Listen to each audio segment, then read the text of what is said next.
Hey, good morning. So glad to have you with us. Thanks for joining us here for the Radio Hour. Sure appreciate you making us part of your busy Saturday morning. We are covering lots of ground today. We're going to give you a first-hand account from a Fort Wayne doctor who volunteered to treat COVID patients at a hospital out in New York. He came away with a little bit different attitude about the disease and also about how the news media is covering everything. I think you're going to find that interesting. Starting off with Dr. Ashok Kadambi. Let's welcome him on the expert line. He just returned from being on duty at a hospital out in New York. Dr. Kadambi, good morning. Welcome. Yeah, good morning, Lee. Thanks for stopping in. So, tell me about this experience. You treated how many patients out in the hospital in Flushing, New York?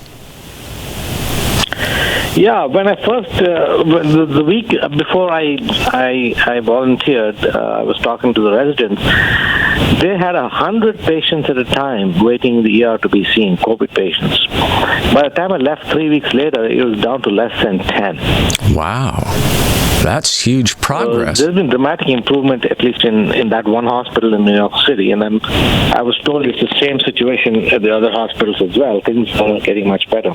That's fantastic news. So what were you doing there? What was your role? How were you interacting with those patients? Yeah, basically, I was responsible for admitting them, evaluating them, formulating a treatment plan, and, basically rounding on them every day and make sure they were getting better, and also discharging them when they got better. So what were you seeing? Were they following the typical profile of being older, typically overweight, typically with other conditions? Yeah, my oldest patient is actually 95. Wow. She, of course, passed away because she was a DNR. I mean, they didn't want to resuscitate her. The youngest was in his 40s. So what did you, how did this experience change your thinking about the disease? How did you come away differently? I think the disease, it's hard to predict, but in certain people, high-risk people, like people with obesity, hypertension, diabetes, it can be quite severe and can be life-threatening in those categories of patients. But for the most part, symptoms are mild, and the recovery is actually pretty good as long as you don't get intubated. Once you got respiratory failure and you got intubated, your mortality rate goes up to more than 80%. Yeah, that's dramatic, isn't it? And you were instructing those doctors there about the use of vitamin D3. I just find that real interesting. So tell me a little bit more about that. Yeah, actually the doctors, they were not actually really checking the vitamin D levels. I started checking them and I found them to be almost universally very low. And I started replacing them with vitamin D3, 10,000 units a day. The pharmacy there were not used to such high, what they considered high doses. The most they ever have in the formulary was 1,000 units tablets. So I had to literally, make some phone calls and have them actually dispense 10,000 units of vitamin D3 because they've never done that. We do it as a routine here as an outpatient. And what was the impact of that? And was that adopted then? Were there doctors then following your protocol? Yeah, I tried to educate a few of the interns because it's a teaching hospital, so there were interns and residents. So to the best extent I could, I instructed them that they should be using vitamin D in addition to all their protocols. And also perhaps add some probiotics also because these people are on antibiotics, they're very sick, their gut flora is all messed up. So probiotic and vitamin D were the two things that I sort of brought something new for them to ponder over. Vitamin D has been studied pretty extensively. There are lots of studies, one of them recently published in the British Journal of Medicine, indicating that vitamin D is protective against a wide variety of respiratory infections, including COVID. And then there was just a Harvard medical researcher the other day who followed up on that and said after studying the COVID experience, they now have what she said almost conclusive evidence of vitamin D3 being protective. Now, that means you have to be at a certain blood level. And what's that level that you should be shooting for, doctor? Close to 100 nanograms per ml. Just remember that a level below 30 is considered deficient.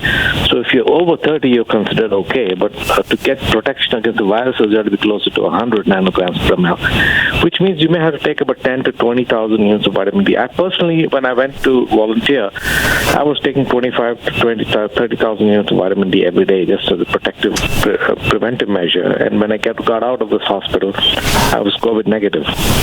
Oh, good for you. And so you are now in isolation, though. You're waiting out your 2-week period. I do know that.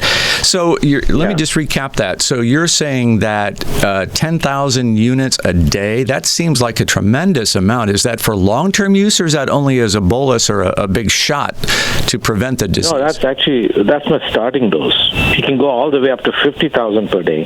So it depends on your blood level. So anywhere between 10 to 50,000 units per day. And you can monitor that. You can check your blood levels after a couple of weeks. And if you're hitting your target, then maybe drop it down to 5,000. Okay. Well, there you go. See, I'm happy to have learned that. So, and a blood test for vitamin D is available through your doctor's office. Any lab test now or other places? We do it in our office. It's called 25-hydroxy vitamin D level. Mm-hmm. So it measures whether you're sufficient or insufficient or optimal. So we don't want to keep the blood levels normal. We want to keep them optimal. And that's important around, if you're a dark-skinned individual or elderly and you're inside and not exposed to the sun, chances are, in our area, you are vitamin D deficient, correct? Yep. Yeah, how about that? Most likely. You saw something else out there that I think is interesting and worth hearing about, and that is a stem cell therapy. I haven't really heard a lot about this one. Tell me how it's being used. Yeah, this is a very preliminary, very pilot study kind of thing done by Mount Sinai Hospital.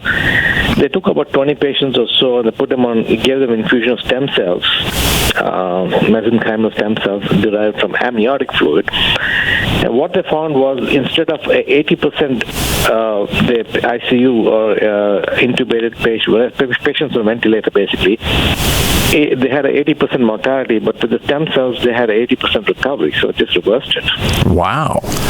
And what were the stem cells doing? What was their mechanism of action?